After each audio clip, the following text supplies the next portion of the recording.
the elites just play this kind of game of like, okay, lift this up. It's kind of that thing where it's like you get the handkerchiefs and you got a bunch of them. You just keep them dancing with each other. Oh, this one's going to be high. That one's going to be high. Do you know what I'm saying, Howie? I hear your theory. I got to stop you there. You went a little bit too far. On this show, maybe. Go on.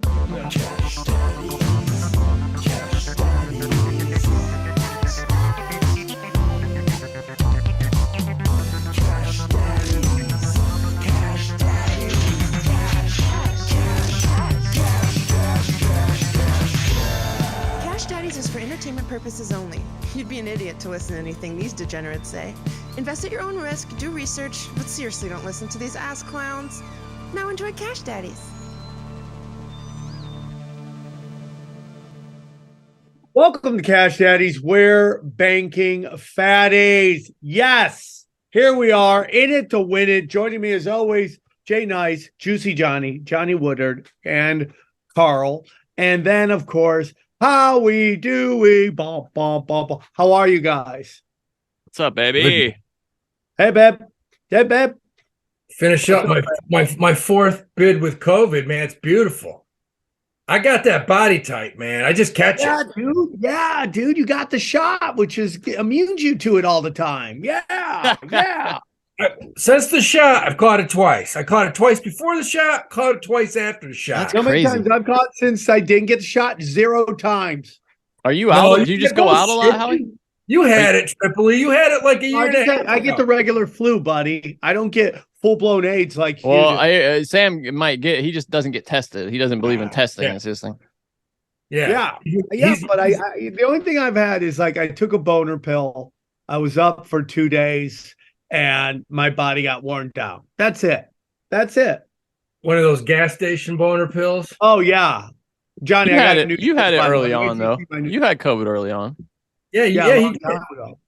Long years ago.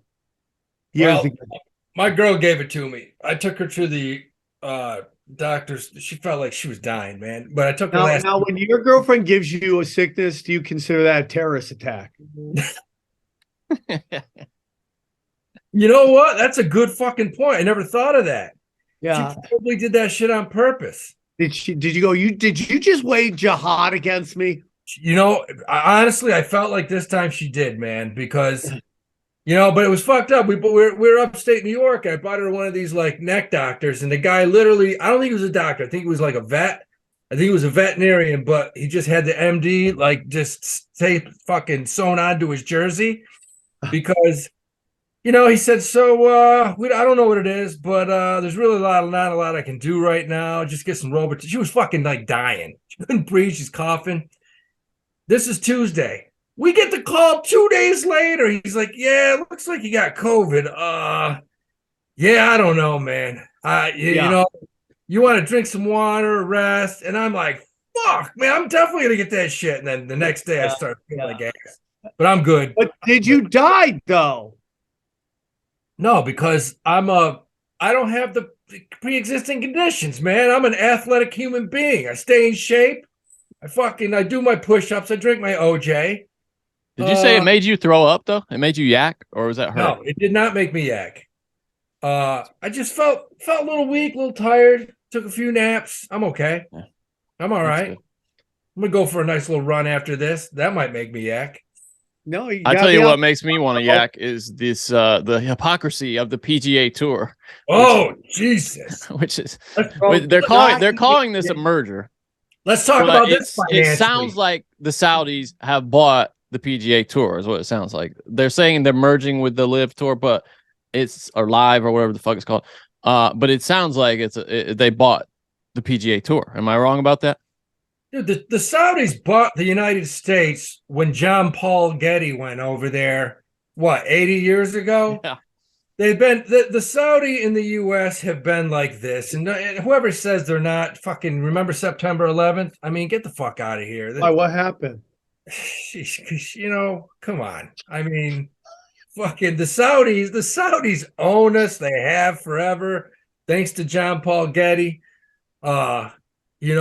I mean, he was pumping oil out of there 80 years ago. And this shit with the PGA Live, I mean, this is 190% cash. It's all about the green, baby. All about the green.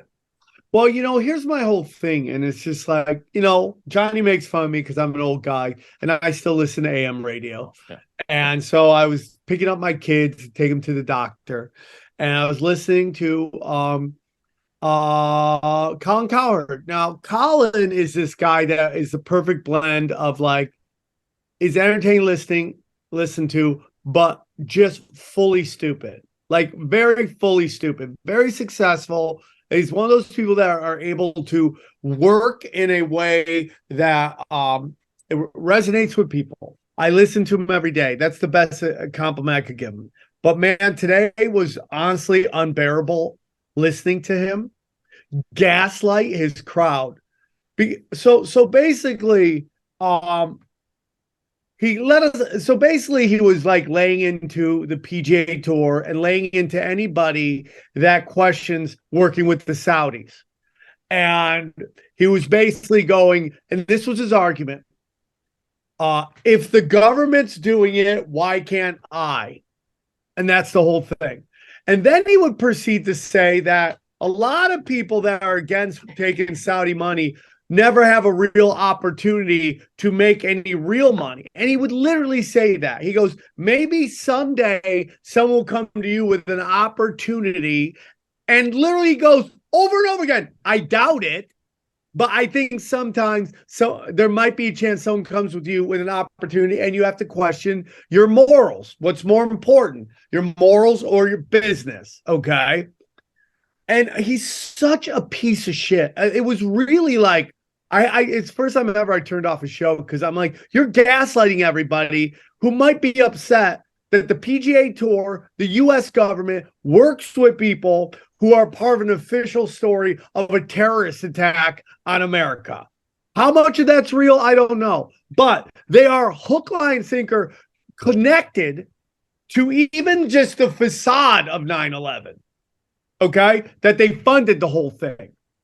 So, and our government is good for Colin Cowherd to be like, if the U.S. government, which our U.S. government commits war crimes everywhere, by the way, just so you know, war crimes, not just abroad, but here in the States. Yeah. And you're saying if this corrupt institution could do it, why can't Colin Cowherd? Well, also Colin's told everybody is that they offered him a contract.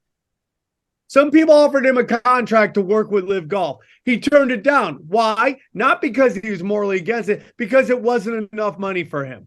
And if they gave him enough money, he would have 100% done it. So what he's doing is hedging his bets right now. Because eventually, if this merger is really big and there's more opportunity, maybe the money people come with him with $5 million.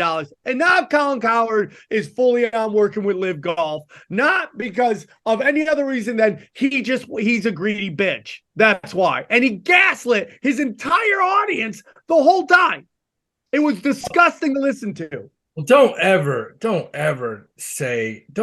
bring morals or ethics into anything with the Saudis because, come on, I agree. We've been working with them for decades. But I get it. So right now we have a situation in which our U.S. government is trying to convince us that we should back the Ukrainians because Russia has attacked them, right? Maybe I'm wrong. Maybe 9/11 wasn't a big deal. Maybe we should just all have moved on and be okay with supposedly where the what is presented to us as these 19 hijackers, all from Saudi Arabia. Right? Yeah. I mean, I get it. It's like we have decisions here. Okay, where do you want to work with? Do you want to buy Pfizer stock? Howie and I have had disagreements on that. You could do whatever you want. I don't see Howie gaslighting everybody. Maybe I'm wrong in that if you don't want to work with Pfizer, you're just a loser who never has an opportunity to make money. That is Colin Cowherd's whole entire argument is that you've never had an opportunity to make real money, so you wouldn't know the what am I looking for? The intoxicating effect of a lot of money. You don't know what that's like because you're a fucking loser. That's what Colin said all day today. He did the same exact thing with when that football player had a heart attack on on the field. That's what he does. He has no problem with gaslighting his crowd when his company, Fox, stands to make a lot of money. Like Pfizer buys all these ads on Fox Sports. So he defends them because he wants to make money. And I'm sorry. I mean, I have no problems with making money, but it's like, stop gaslighting your crowd. Well, speaking of gaslighting, can I say, you may remember not too long ago, the Byron Nelson tournament tried to have Raytheon as a sponsor, and the PGA Tour would not allow them to have Raytheon as a sponsor, reportedly because of the associations with Saudi Arabia.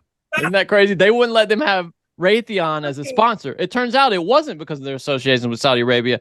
It's because it wasn't enough money, is what we just figured out. If you come with enough money from Saudi Arabia, then you can buy the whole fucking thing. How many times did we say on this show, it's all about the money? It's all about the money. All about the money. What point do we go if we're going to believe this official story about 9/11 that these guys attacked us? I just don't get it. I just don't get it. Now, I make no delusions.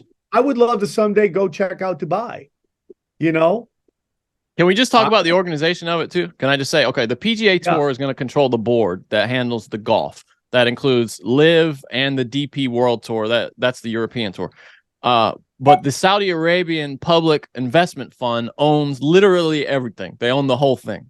So, I mean, they got bought. They own the PGA now? The Saudi Arabian Public Investment Fund owns everything. That's the quote. They own the whole thing. The PIF will be the exclusive investor in the new entity.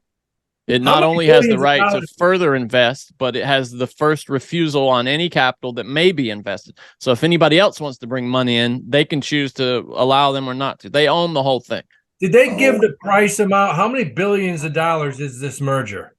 That's funny. I don't know. I think part of it being a merger is kind of lets them keep the numbers. Because I'm going to tell you this.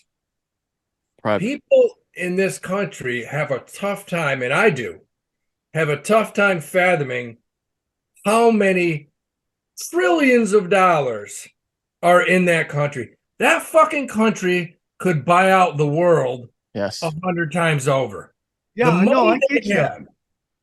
In that country, I don't even know what the number is. I don't think anybody really knows what the number of the net worth of Saudi Arabia is. I really don't. I mean, it's like, we had Chuck Simon, the horse training guy. He used to say, when those planes, when they come over and buy $10 million yearling horses over here, he said, when those planes come in Louisville, you can see them miles away, because when the sun hits that gold-plated fucking whatever private plane that is, he said, that plane's probably worth $1 billion. I mean, they waste money. They probably look at this merger as pennies. Like, let's just buy it out. Let's just buy them out. Well, it's funny. They might have just paid for it the day before, but I don't know if you saw in the news, just the day before, Saudi Arabia was cutting oil exports to try to prop up oil prices. And maybe they would let's just cut them. I think it was a million barrels a day they cut starting in July. Maybe that's how they pay for the whole thing, just propping up the price of oil another few months through the summer. But yeah, I mean, it's so crazy. The money, you're right. I was talking about a friend about that. The money is just impossible to conceptualize how much oil money there is in the Middle East. And also it is of my belief, right, that I think the PGA looked at the landscape, played out the tape, and go, it's inevitable. Mm-hmm. It's inevitable that they have so much money, and our sport really, since Tiger Woods has really has receded back in this incredibly what's the word I'm looking for? Incredibly man, it's just, there's so many different options for your entertainment. Oversaturated market. June 1st. What? June 1st, OIH, which is the ETF Oil Services Fund, was trading at $249 on June 1st. Today, it closed at $271. All because what Johnny just said. OPEC up prices. They upped their prices. Or no, cut production, yeah. They cut production, which made prices go up. And, to anyone in this country, it doesn't matter who the president is ever. when gas prices go up, when gas prices go down, the president does not have a fucking thing to do about it. I completely agree with you. Nothing. They don't mean it's OPEC, Saudi Arabia. That's who dictates it. Why do you think we're sucking their dick all the time? Because of that. How much oil do we have? That's a matter of real debate.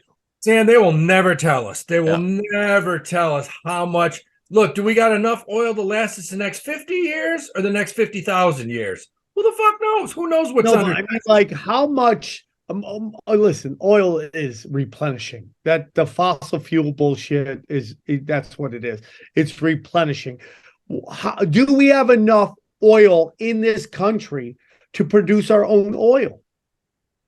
It doesn't matter if we have enough or not. We're always going to want to be in bed with Saudi Arabia because I'm not fine with that. We're building a new embassy over there now. That's why we've been over there. I think our secretary, somebody was over there today or yesterday. This whole thing is shady, that the timing of the golf thing. Because we had somebody over there today and basically figuring out, where are we going to build this new embassy in Riyadh? And on the other hand, I will say this about Saudi Arabia. Saudi Arabia, it's kind of wild over the past 10 years, 20 years, how they're getting involved in sports. That's their new thing now. Horse racing, golf. There's a term for it. They call it sports washing. It's the same thing Russia did with the Olympics. It's when people with shady dealings otherwise use sports to kind of clear their names, to get positive publicity for themselves. Now, I think that's partly what Saudi's doing. Part of it is just they're rich and they don't know what to do with all the money. But a big part of it is for sure just to kind of get the Saudi name out there in a public, in the public in a good light. Oh, for me, man, I really do honestly believe that this is the beginning of what you're seeing right now is a giant movement off of the U.S. empire. And everyone keeps talking about how China's going to be empire. I'm like, maybe it's Saudi. Maybe it's the Saudi Arabia. That's who's going to be the empire. Hey, guys, I want to talk to you about our good friend James McMahon at Copy My Crypto. Guys, we've seen so many people make ridiculous money from crypto. But did you know it's easy for you to do the same? That's right. The Copy My Crypto membership site shows you the coins that YouTuber James McMahon personally holds and allows you to copy them. It's like having a big brother who knows what he's doing. You don't need to know a thing about crypto or how to invest, as you simply do what he does. So let me tell you about James. He runs the Crypto with James YouTube channel, which despite heavy censorship has over 26,000 subscribers. Since March 2020, he told his viewers to buy 26 crypto coins. Had you put $100 into each, it'd be well worth over $123,000. Wow. Of the 26 coins, his top pick coin called Phantom went up 692 times from when he said. That one call alone has retired a number of people, including guys in their 20s and 30s. Remember, this is public knowledge. You can go to YouTube and verify this yourself. So if you'd like to join the 2,800 members at Copy James, then stop what you're doing and head over to copymycrypto.com/Sam. That's copymycrypto.com/Sam. That's SAM. Okay. You'll not only find proof of everything I've said, but my listeners will get full access for just $1. Once again, that's copymycrypto.com/Sam. The recession is here. You can suffer like everyone else or choose to thrive. James is the real deal. Go visit the site now.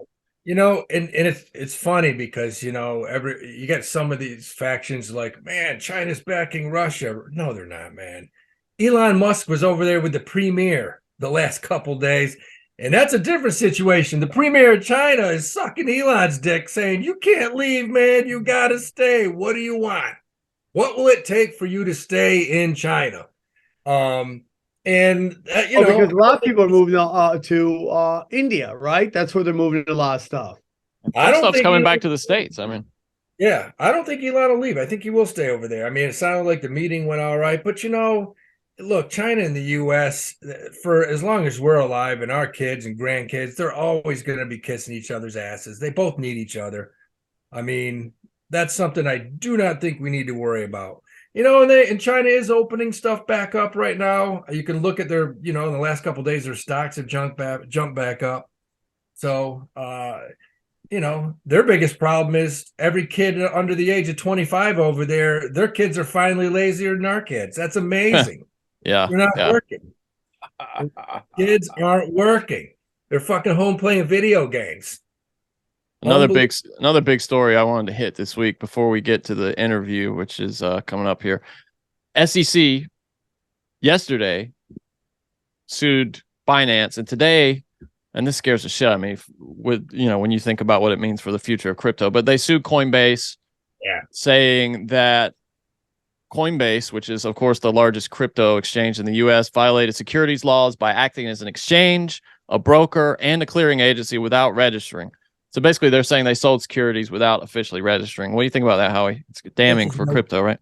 This is no joke. I mean, it's no joke. This is the real deal. This could crush crypto. And I know people say, well, Bitcoin was up today. It's still way down. It's down. Yeah. I mean, it was down to like 26. It's rebounded a little, but yeah.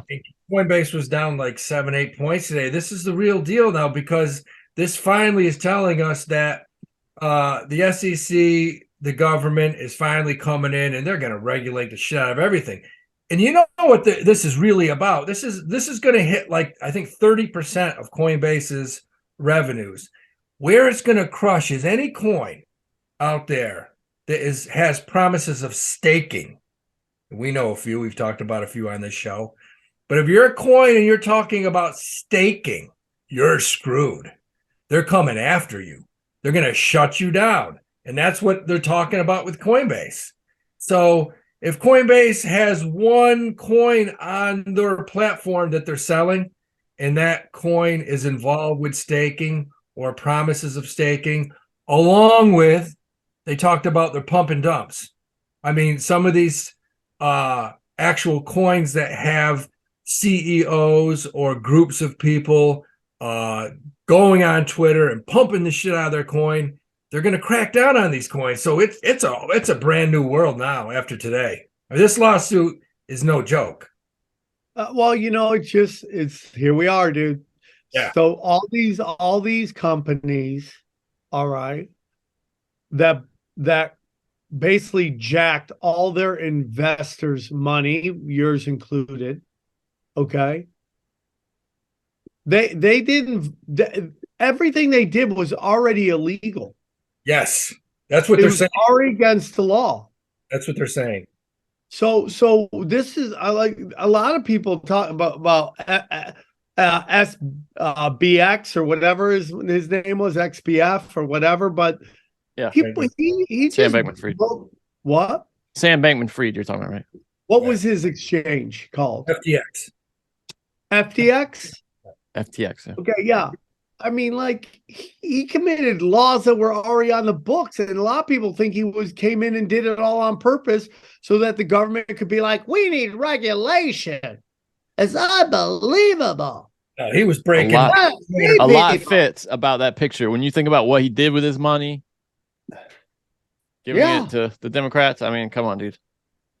Well, they're about to shut shit down because they had this guy was all over every news channel today, the commissioner of the SEC, and he basically laid down the law. He was like, we're going after these companies. He said the bottom line, there's fraud everywhere, but there's a lot more fraud in crypto, and that's their philosophy. And I love that people say that he's with a straight face saying that there's a lot more fraud in crypto than there is in banks or in Wall Street or in Washington, D.C. It's laughable. It is. I'm not defending it. It is laughable because I mean, I worked on Wall Street. I worked for one of the largest investment banks in the world, and I know what they did. I know what all these guys do. I know what they do when they want a stock pumped up, when an analyst puts a 5-star rating or an outperform on a stock that's a piece of dog shit.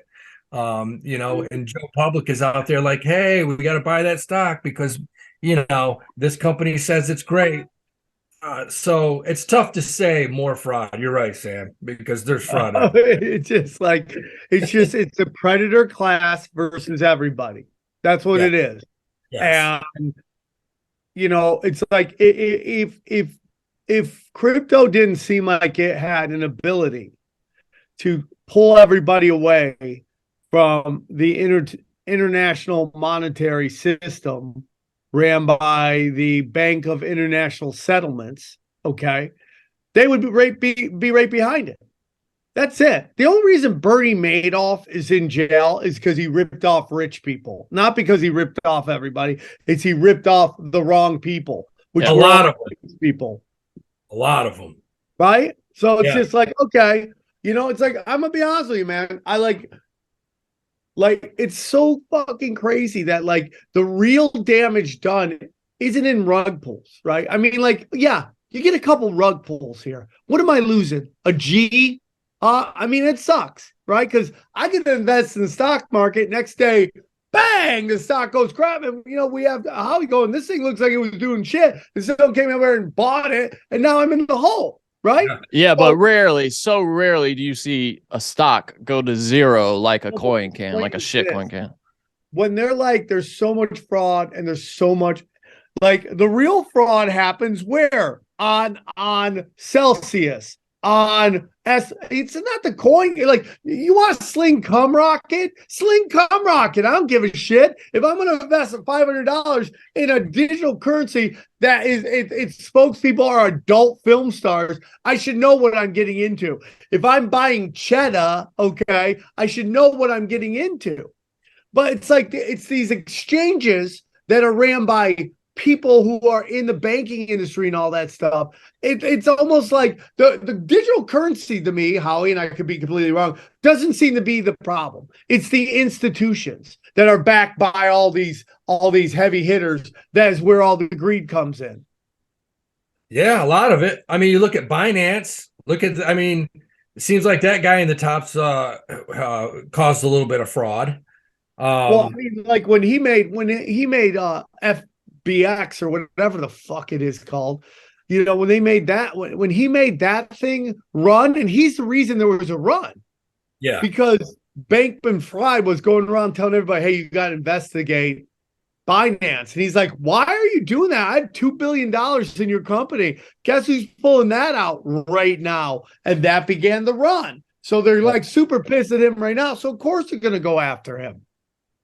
Yeah. I mean, but the fact that what blew my mind is the SEC is actually suing a publicly traded company on the exchange. This is going to be, they're going hard on crypto at this What does that point. tell you, Howie? That tells you that they plan to pursue it, right? To the end. So the SEC, there's one thing for they sent out the letter months ago. I can't remember what the name of the letter comes. They sent out the letter to them months ago saying we're probably coming after you because you're doing shady shit. And you said it then. You said it then that they wouldn't do that unless they were planning on bringing the full weight of the government down on them. Yes. Yeah, when they come out and there's a lawsuit and you got the commissioner on every goddamn channel, they're I had guys today like, should we buy Coinbase for a trade? And I'm like, you got to be ready to get out of it because Coinbase is one that if this lawsuit was successful, Coinbase could go to zero. That's theoretically that could happen. It could go to zero. It's in trouble. Totally. The other thing I wanted to hit, you guys, I'm sure heard, Apple had at their worldwide developers conference yesterday a big product unveiling called Apple Vision Pro is what they're calling it. It's essentially an AR VR headset that's virtual reality and augmented reality. And it I think the headline from this, it comes out in 2024, is that it costs $3,500. It's $34.99 is the MSRP, and it's what it's going to retail for. They unleashed it at the meeting. You had like 500 people in the audience, and they're all going crazy. They're going nuts. And they said, this product, they had some AI lady on there speaking, this product will be available next year at the beginning price of $3,498. And the whole room went, ooh, ah. It was hilarious. What? Brutal. But you know what? They'll sell those fuckers out the first week they come out. They'll be There'll be lines in New York City at the Apple stores. There'll be Yeah. lines, and people Yeah. will be waiting to buy that shit. Now, Johnny, do they think people are going to walk around with like ski goggles on? Is that what they Well, want there are you a to couple of interesting things about this. One, I heard before it came out that it was going to be expensive. I had originally heard it was going to be $3,000, and apparently within Apple, the idea, because you notice they put Pro at the end of it, which is what they put with everything that's higher end in the Apple ecosystem. You got the Mac Pro, the AirPods Pro. Those are all the higher end items. The idea in Apple is that they want to market this by making it something. And I guess the exact quote was that they wanted it to be something everybody would want before that it would be something everybody could afford. So they're trying to make it a luxury item that has kind of brand appeal, almost like Louis Vuitton or something like that. I get what it's almost like flat screen televisions, right? Yeah, exactly. And so you're going to see influencers, probably a lot of famous people using these.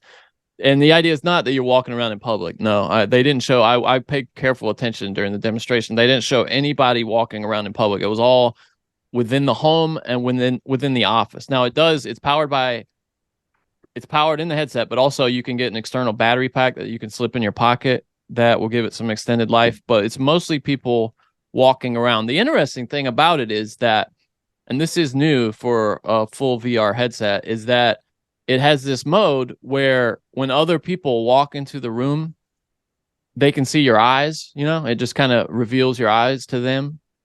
And it's not actually your eyes they're seeing, though. They're seeing an AI generated version of your eyes, almost animated. In the goggles? Yeah, that's what they're seeing from the outside, because they can't. Johnny, you're wearing the goggles. I look at you. That's not actually your eyes. No, that it's not. Yeah, dude, that is so creepy. And you have to let it do like all these scans. It scans your eyes, like biometrics, scans your face. They say it's all secure on the device. Believe Apple if you want.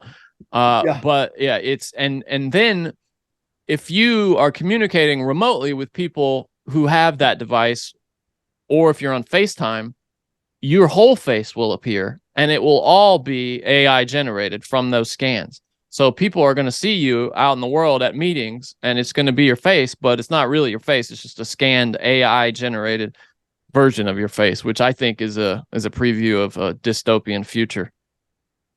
Jesus Christ. I see. My whole thing is, and everything I'm saying is through the lens of a 50-year-old man who is like slowly going, okay, maybe I don't need to do this anymore. Maybe I don't need to do that anymore.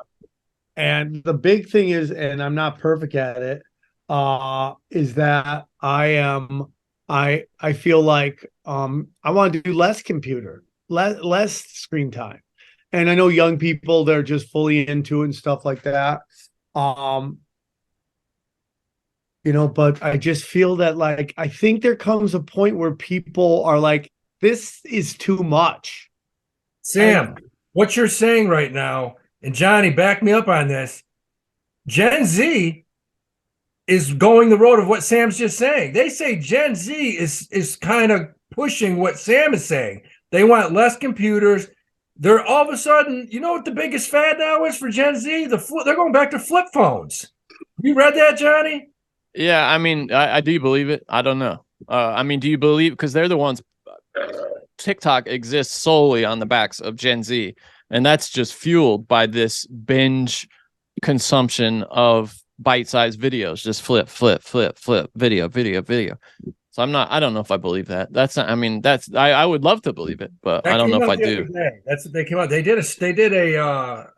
They polled, like, I don't know how many thousand Gen Zers, and the flip phone, you can look this up. I guess it's coming back in. I mean, Howie, it could be novelty, because Gen Z and millennials have adopted vinyl. Vinyl's made a big comeback, but it's because it's a hipster thing. You know what I mean? It's kind of, oh, cool, vinyl.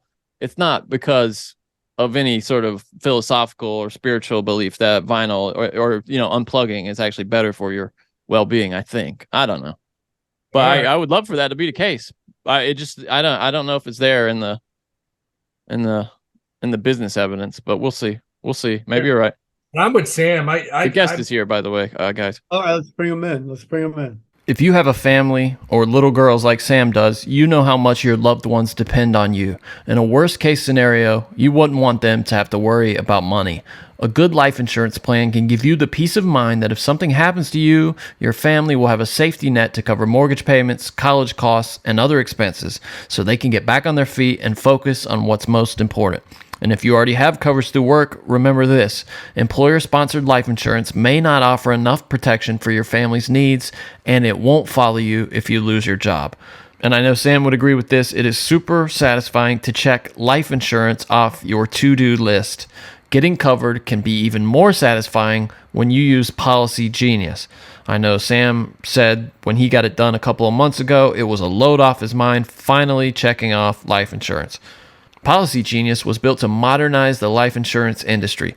Their technology makes it easy to compare life insurance quotes from America's top insurers in just a few clicks to find your lowest price.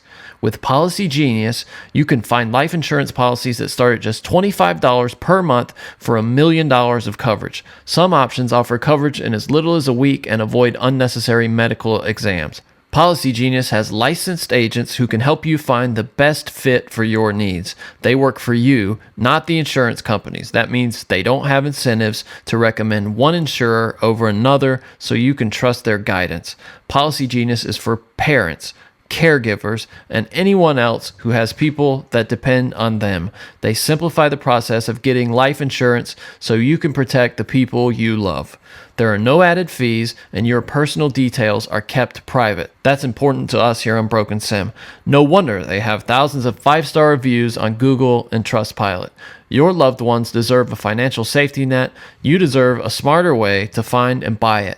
Head to policygenius.com or click the link in the description to get your free life insurance quotes and see how much you can save.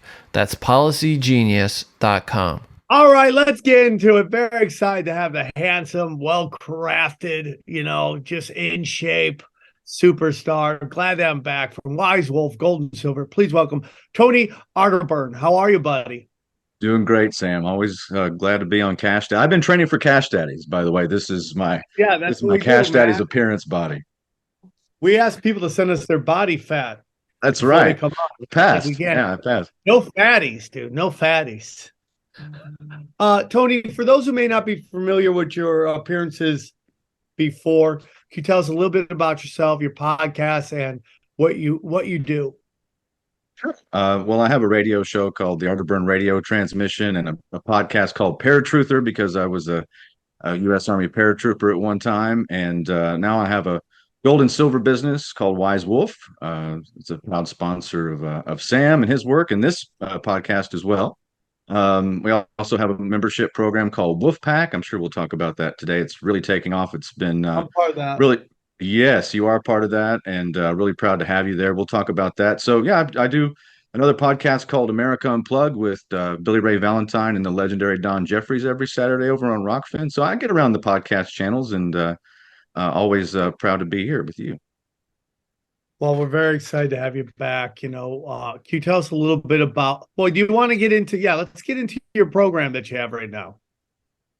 Sure. Well, I've got several. My radio show, I've been doing the radio since 2013. I ran for Congress in North Texas.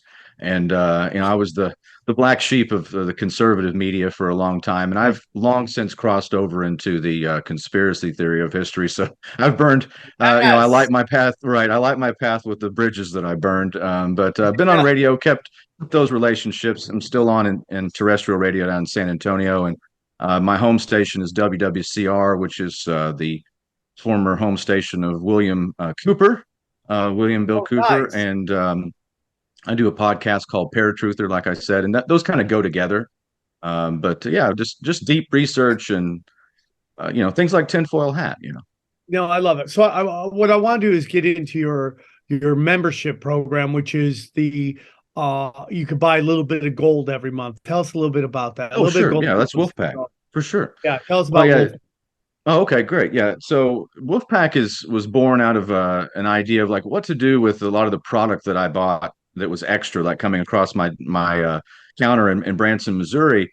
And I thought, well, I had some people that would write me checks every month and say, Tony, just buy for me, when stuff comes in, and usually get a discounted rate on that. So I decided to start Wolfpack last year. And I said, we'll make it, affordable. We'll make it a $50 starter. We call that the Lone Wolf package. We go all the way up to 1,000, but we capped it at 1,000 on the Sage Wolf package. And now I have, broke over 700 members all over the country, God, and we're having to buy, wholesale. I opened up a second location in Denison, Texas, here on the Red River, the Oklahoma border, so I could pick up more product and be closer to the gold and silver trading floor in Dallas. The Wolfpack's been really successful. I mean, I'm really thankful for it. The feedback has been magnificent, and I would say we have a very, very low cancellation rate for Wolfpack, and so it's just a diversity of metals and different coins and bars and things like that. And again, the more people that join, the better deals everyone gets. So I think people are starting to see that now. But that's basically Wolfpack in a nutshell.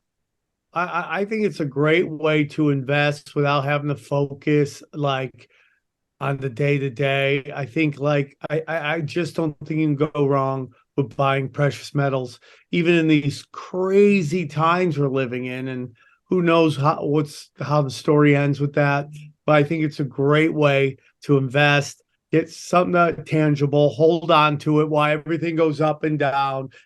Precious metals tend to stay the same, right? I mean, they don't go up too much. They don't go down. Depends on the precious metal, like gold. I 1,000% agree with you. If you look at my 2023 portfolio, about 5% of it is in GLD, which it's up. It's up from January 1st. It's up nicely from December. And gold has performed pretty well over the past 15, 20 years. But what the hell's going on with silver? Why can't silver will get a nice month where it's up 2, 3, 4%, and then boom. It just can't hang with gold. Well, it's out of, I think, completely out of context for what silver used to be. The ratio is completely skewed, and I think we spoke about this last time. Howie, the markets are not reflecting silver's true value, and it's hard to figure out when is that going to happen.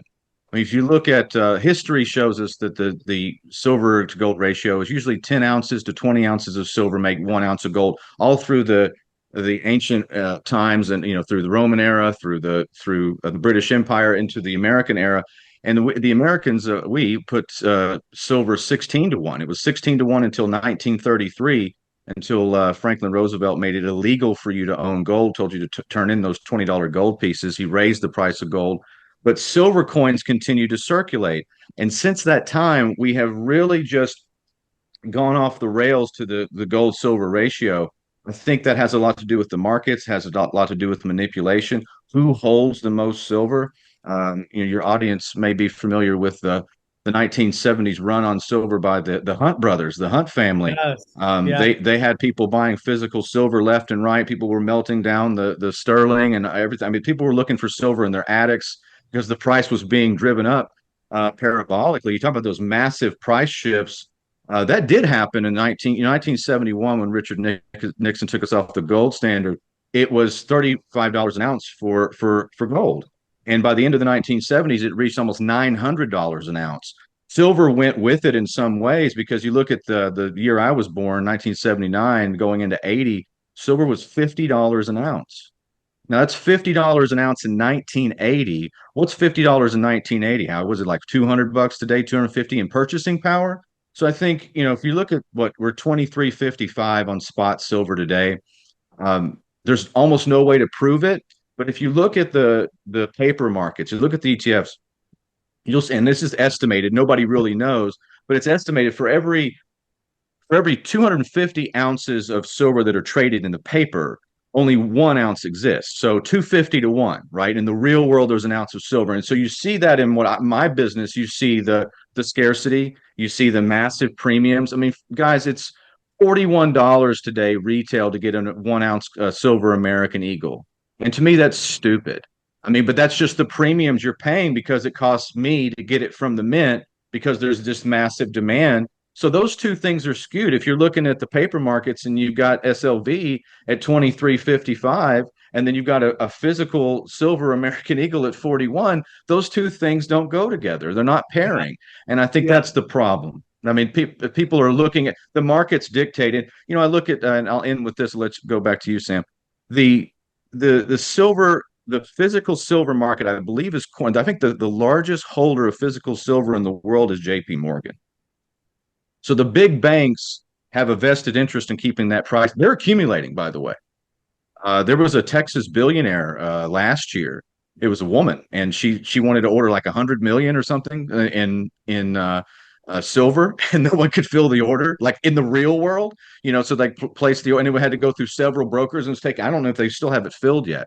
So it is a tale of two very different markets: the real world in silver and what's on paper.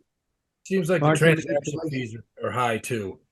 Like you said, the transaction fees to actually buy silver, when you put that in at all in, it seems like it's quite a bit. Versus gold. Gold just seems easier to acquire. It is. And again, silver is also an industrial metal. It's used in solar. It's the most thermoconductive metal. It's used in electrical, and it's going to continue. That demand's going to continue to go up. Mining has not met demand. If you look at the amount of demand that's kicking in, the World Silver Council has put out several stories on this. Like if you look at the amount that being ordered, I mean, we act like it's just unlimited because you look at the price and it's always in the red. I just think there's going to be a reckoning someday, and I don't know when that's going to be. I mean, people in my profession, it's like when are you going to be right? Well, I mean, at the end of time, a broken clock is always right, I guess. I mean, we're just pushing things as far as they can go. I don't know when these markets go haywire, and I hope they don't. It's going to hurt people when they do. So I'm not wishing for it. I just look at what they're doing. The amount of manipulation, the amount of demand, it doesn't make any sense, especially with the loss of purchasing power in the dollar. Gotcha.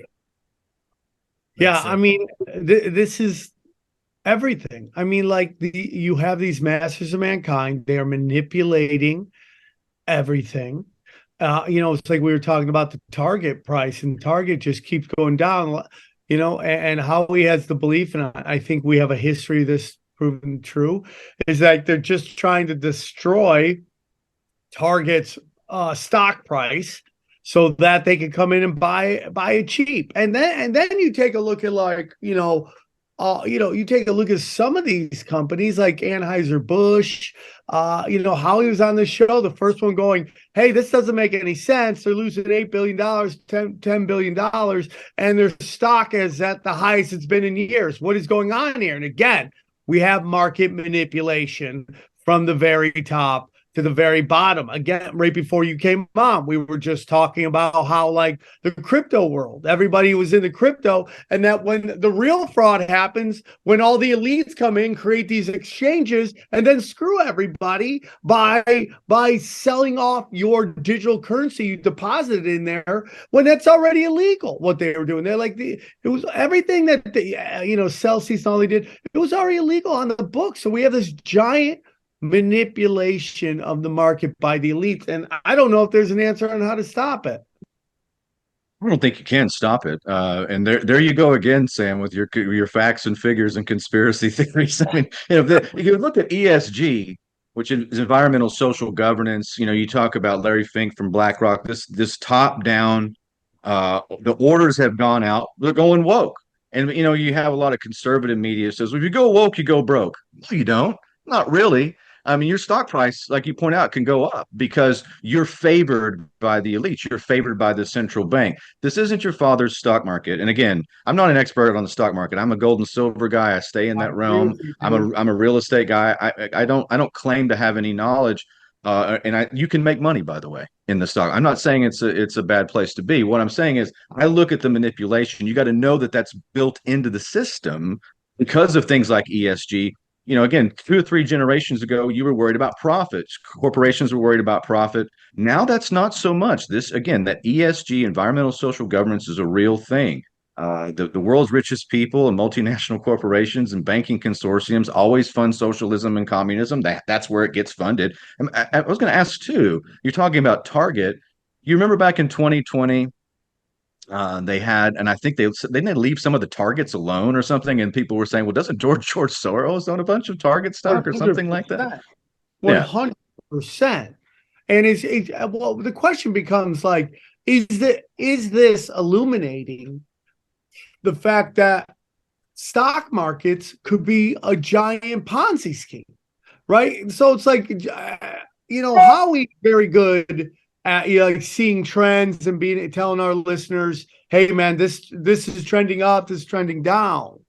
But what we're also starting to see that maybe that doesn't apply to some of these companies where it's like, and Howie, I'd love to hear your thoughts on this, where they just are playing to their investors, not the consumer. Like, you're totally right. Like, I call this the anti-business business era.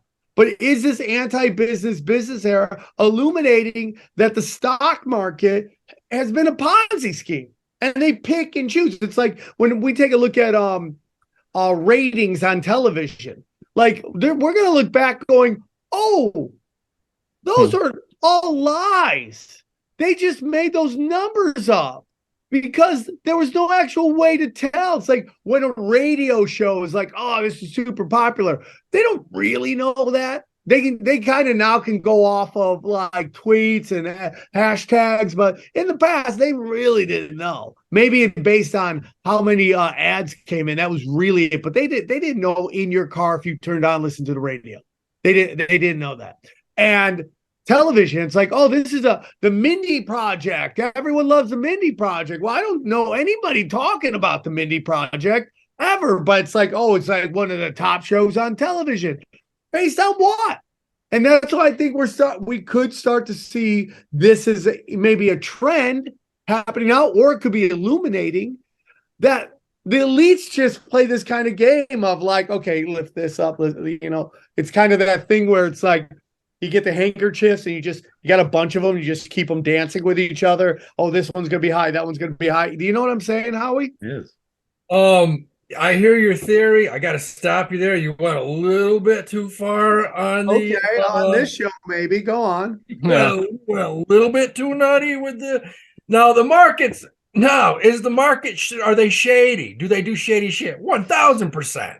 There's no doubt. Is it a Ponzi scheme? Not really a Ponzi scheme, because these companies do have earnings. Apple is selling $10 billion worth of iPods in people's ears every year. That's a fact. That's happening. You're wearing some right now. So they are making cash. Now, do numbers get fudged? 1,000%. The SEC tries to catch it. They do sometimes. Often they don't.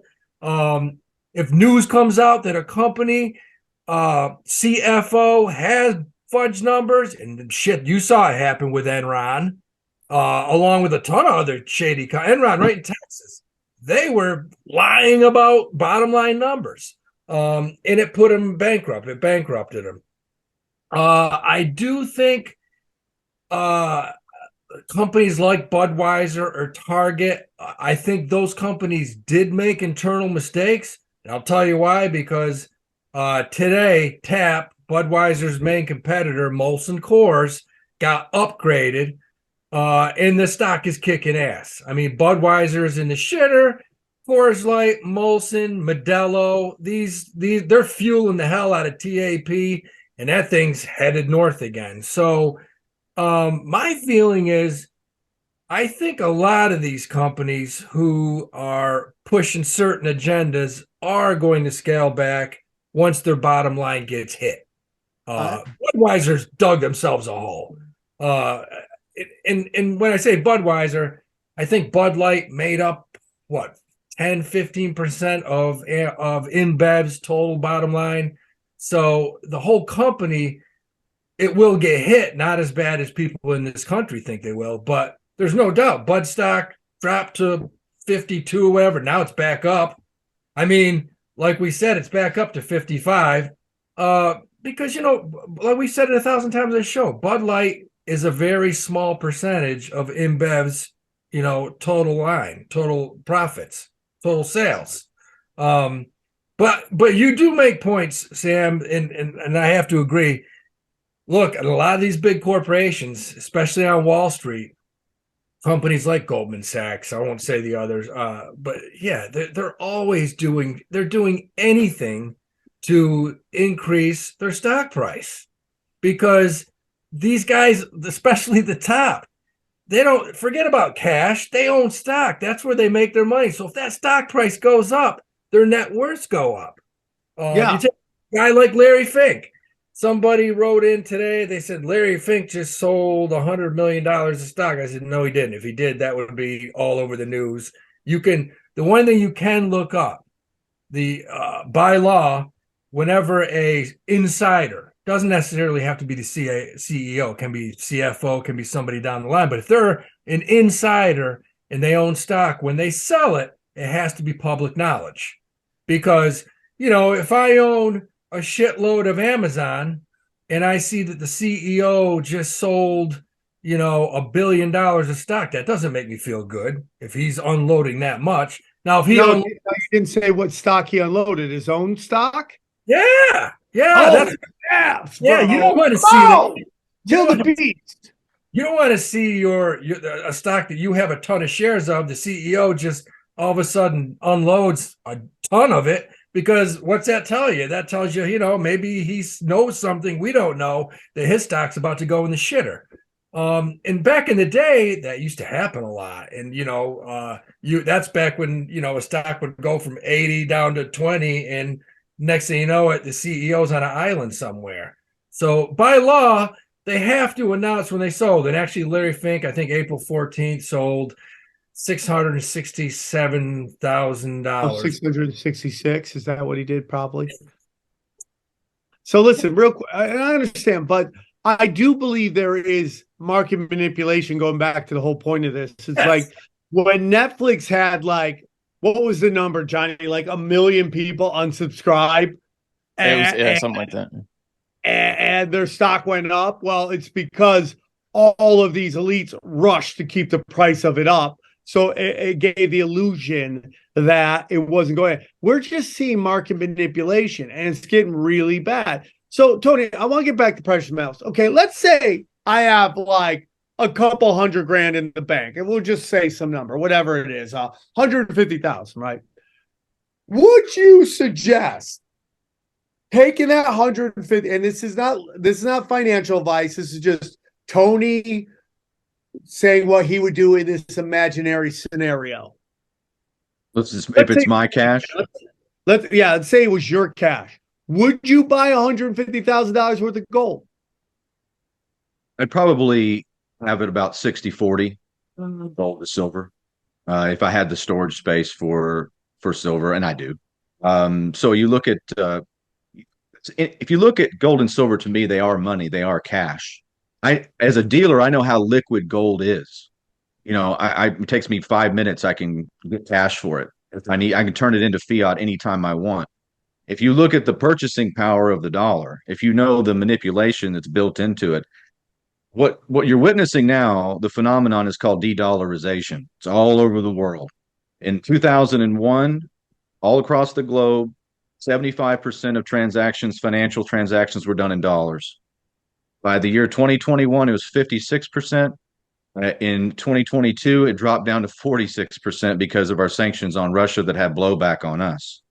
And that's declining. You see a lot of countries, because of our sanctions, we have 36 sanctions on 34 countries, Sam. And these other countries are tired of it. With the SWIFT system, the financial system, you got competitors like BRICS, the Brazil, Russia, India, China, South Africa, with 60 other nations that have applied for membership, including Saudi Arabia, including Mexico. So I mean, the dollar's in real trouble.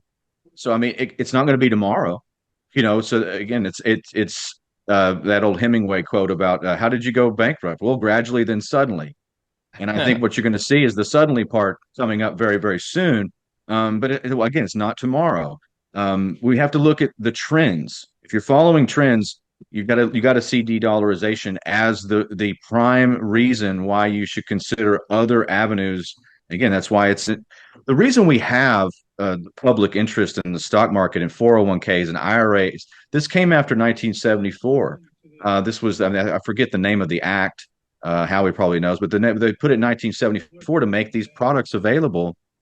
And the reason that they did is because inflation went crazy when Nixon took us off the gold standard. We didn't have the gold to back up our dollar anymore.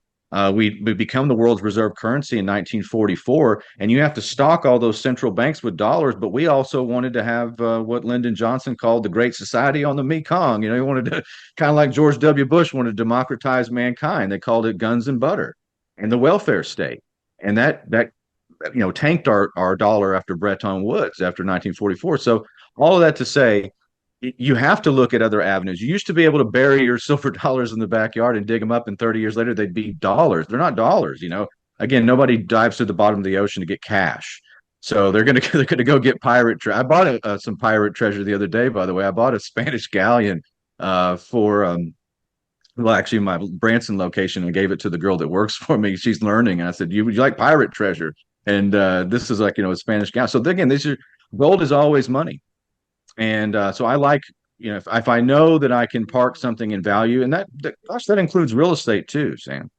And again, if you have the knowledge in the stock market, you can play with it in there. I just, for me, I know my specialties, and I know my limits. So I would put that mostly in precious metals because I know I can liquidate it fast.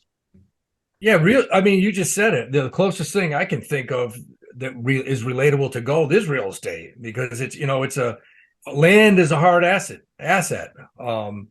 So over decades and decades, that's one asset class that has performed very well is land or real estate. So absolutely. I mean, it's the American dream was the house, right? And keeping up with inflation. And if you buy a house, I mean, you're making the system happy. It likes to create debt. If you're buying rent houses, that's good. That's, again, if you cash out equity in your home, that's tax free. There's all kinds of benefits to owning real estate above gold and silver. I just know, like, as my savings and parking something and going liquid very fast, metals are a great way to do that. Let me ask you something. How much do you think somebody should have in gold? What's a good number to have as you get ready for the complete collapse of the government? I mean, of the dollar. Is there a number? It just kind of depends on your budget. I mean, if you're blue collar and you're working your 9 to 5 and trying to keep the lights on, then you're probably a silver person. Just get a little silver now and then. You can buy. I mean, Wolfpack would be a good idea for you. You can get a little bit every month on automatic, and you get your silver quarters and dimes and half dollars and all that stuff. But I think you should have a significant portion. I don't know what that number is. You'd probably want some, cash on hand as well. I would just be real skeptical because I know from history the major banks have a relationship to the Federal Reserve and the central bank that the regional banks do not have. As a matter of fact, they're running the Fed Now system that comes out in July, which is basically a payment system across all banks, and they piggybacked it off of the majors, Chase, J.P. Morgan Chase, and Bank of America, et cetera. The regional banks and the smaller banks are really getting hit right now, and it behooves the larger banks to buy them up and make them look weak. So I'm skeptical of the banking system. I don't have my accounts in major banks. I know a lot of people, when there was after the Silicon Valley Bank and what happened to FTX and Silvergate, a bank I used to wire for Bitcoin, after they went under, people started pulling out money from regional banks and putting them in the larger banks. And I thought, well, have you ever heard of Washington Mutual? Have you ever heard of Lehman Brothers?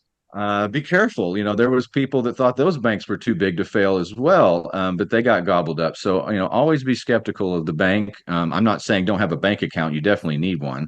Those I think just mostly investment. That was an investment bank for the most part. Right. But yeah, I mean, Sam, like for your age, Sam, if you went to an advisor and, this is according to modern portfolio theory, he'd probably say put 50% of your money in stocks, 20% in bonds, 5 to 10% in gold or metals, 10% cash because you know in a money market fund, or in your case, you know, under your pillow, and maybe 10% in like real I'm in estate. the room. 10% in Right. real estate. That's 10% real estate in LA. Good luck on that. Now Yeah. it's 10%. Well, real estate could be investing in, you know, shopping malls, hospitals, storage. You could, you know, that real estate storage spaces. We talked about that in a show. That's, I mean, storage, public storage is a great way to earn passive income. You know, I mean, that's and the biggest problem with public storage is finding land now to put it on because there's not a lot of it. And you made a great point with, you know, banks love us to buy houses or real estate, especially with that nice 8% interest rate right now. Well, yeah, well, at least it's not 1980. You know, Paul Volcker, the head of the Fed at the time, the inflation was so bad they had interest rates at 17% when you bought a home. But I will say, for those who are studying the Fed and interest rate hikes, what you may not know is Jerome Powell has actually moved it faster than anybody in history. It's just not that number yet. Paul Volcker did it over like 5 or 6 years, you know, through Jimmy Carter and into Ronald Reagan. They finally got it somewhat under control. You know, there was a big separation of value when the dollar was taken off the gold standard. So, yeah, I agree with you. I mean, I think you should have a healthy balance. I mean, even with me in the precious metals business, I don't tell people to put all their eggs in one basket. I just know that I know history. I know that when you have a fiat currency, when it's reaching its end, when the currency's been debased, it's called Gresham's law. You have Gresham's law, which is bad money drives good money out of the system and it goes into hiding. Well, it comes back when the fiat currency, the debased currency, has run its course. And right now, you know, we have something called Triffin's dilemma. I don't know if you've ever heard of this. Was in the 1960s. They had an economist named Robert Triffin in front of the Congress, and he was going over like what happens when because we've stocked all these central banks around the world. He knew we had debased our coins. We had taken the silver out of the coinage after JFK. And his dilemma was, what happens when these dollars are repatriated eventually? Once you become the world's reserve currency and you stock all these central banks, what happens when if you start losing the world's reserve status, especially if you're not backed by anything? I think we're going to find out what happens when those trillions are repatriated.